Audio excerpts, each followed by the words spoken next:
Youth Congress അധ്യക്ഷൻ രാഹുൽ മാങ്കൂട്ടത്തിലിന്റെ അറസ്റ്റിൽ പ്രതിഷേധിച്ച് പാലക്കാട് SP ഓഫീസിലേക്ക് യൂത്ത് കോൺഗ്രസ് പ്രവർത്തകർ നടത്തിയ മാർച്ചിൽ സംഘർഷം. പോലീസും പ്രവർത്തകരും തമ്മിൽ ഉന്തും തള്ളുമുണ്ടായി. പോലീസ് ജലപീരങ്കി പ്രയോഗിച്ചു.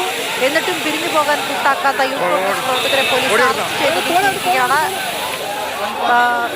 ഗോകുൽ വിവരങ്ങളുമായി ചേർന്ന്. ഗോകുൽ, കുറച്ച് പ്രവർത്തകരെ അറസ്റ്റ് ചെയ്ത് നിൽക്കുന്നത് കണ്ടു. ഇപ്പോൾ എന്താണ് അവിടുത്തെ സാഹചര്യം? ഇപ്പോഴും കൂടുതൽ പ്രവർത്തകർ അവിടെ കൂടി നിൽപ്പുണ്ടോ?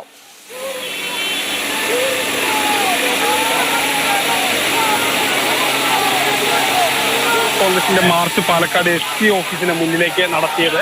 രാഹുൽ മാങ്കൂട്ടത്തിന്റെ അറസ്റ്റിൽ പ്രതിഷേധിച്ചായിരുന്നു മാർച്ച്. പ്രവർത്തകർ ബാരിക്കേഡ് മറികടക്കാൻ ശ്രമിച്ചതോടുകൂടി പോലീസ് ആദ്യം ജലപീരങ്കി പ്രയോഗിച്ചു. അതിനുശേഷവും പിരിഞ്ഞു പോകാതെ പ്രവർത്തകർ റോഡിൽ ഇരുന്ന് പ്രതിഷേധം തുടരുന്നതിന്റെ സാഹചര്യത്തിലാണ് പോലീസ് ഈ പ്രവർത്തകരെ അറസ്റ്റ് ചെയ്ത് നീക്കിയത്. ഏതായാലും ഒരു സംഘർഷ സാധ്യതയായിരുന്നു പാലക്കാടുണ്ടായിരുന്നത്. അതെല്ലാം തന്നെ ഇപ്പോൾ അതിന് അയവ് വന്നിട്ടുണ്ട്. ഇപ്പോൾ എല്ലാ പ്രവർത്തകരെയും പോലീസ് അറസ്റ്റ് ചെയ്ത് നീക്കി. ഗോകുൽ VS ആണ് വിവരങ്ങൾ നൽകിയത്.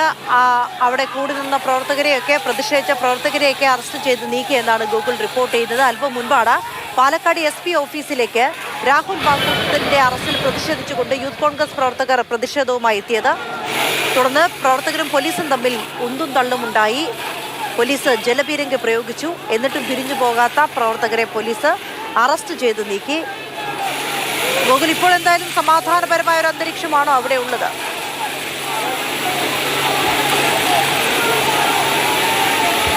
തീർച്ചയായും ഇപ്പോൾ സമാധാനപരമായ അന്തരീക്ഷമാണ്. പ്രവർത്തകരെ മുഴുവനായി തന്നെ പോലീസ് അറസ്റ്റ് ചെയ്ത് മാറ്റിയിട്ടുണ്ട്. അതുകൊണ്ട് തന്നെ ഇപ്പോൾ ഇനി ഒരു സംഘർഷത്തിനോ മറ്റു പ്രശ്നങ്ങൾക്കൊന്നും തന്നെ സാധ്യതയില്ല. നേരത്തെ ഇത്തരത്തിൽ ബാരിക്കേഡ് പ്രവർത്തകർ മറികടക്കാൻ ശ്രമിച്ചതിനെ തുടർന്ന് പോലീസ് ആദ്യം ജലപീരങ്കി പ്രയോഗിക്കുകയും അതിനുശേഷവും പിരിഞ്ഞു പോകാത്ത പ്രവർത്തകരെ പിന്നീട് അറസ്റ്റ് ചെയ്ത് നീക്കുകയുമായിരുന്നു ഉണ്ടായിരുന്നത്. ഏതായാലും അപ്പോഴും ആ സാഹചര്യത്തിൽ ഒരു നേരിയ സംഘർഷ സാധ്യതയും പ്രവർത്തകരും പോലീസും തമ്മിൽ ഉന്തും തള്ളും ഒക്കെ ഉണ്ടായിരുന്നു എങ്കിൽ കൂടി മറ്റു പ്രശ്നങ്ങളൊന്നുമില്ലാതെ പ്രവർത്തകരെ പോലീസ് അറസ്റ്റ് ചെയ്ത് നീക്കി. നിലവിൽ ഇപ്പോൾ ഈ പാലക്കാട് SP ഓഫീസിന് സമീപത്തുള്ള ഈ മാർച്ചിനെ തുടർന്നുള്ള സംഘർഷ സാധ്യതകളില്ല. ഏകദേശം പൂർണ്ണമായി തന്നെ പ്രവർത്തകരെ പോലീസ് അറസ്റ്റ് ചെയ്ത് നീക്കിയിട്ടുണ്ട്. ശരി, ഗോകുൽ VS ആണ് വിവരങ്ങൾ നൽകിയത്.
പാലക്കാട് SP ഓഫീസിലേക്ക് യൂത്ത് കോൺഗ്രസ് പ്രവർത്തകർ നടത്തിയ മാർച്ചിലെ ദൃശ്യങ്ങളാണ് കണ്ടത്. യൂത്ത് കോൺഗ്രസ് പ്രവർത്തകരെ പൂർണ്ണമായും പോലീസ് അറസ്റ്റ് ചെയ്ത് നീക്കി.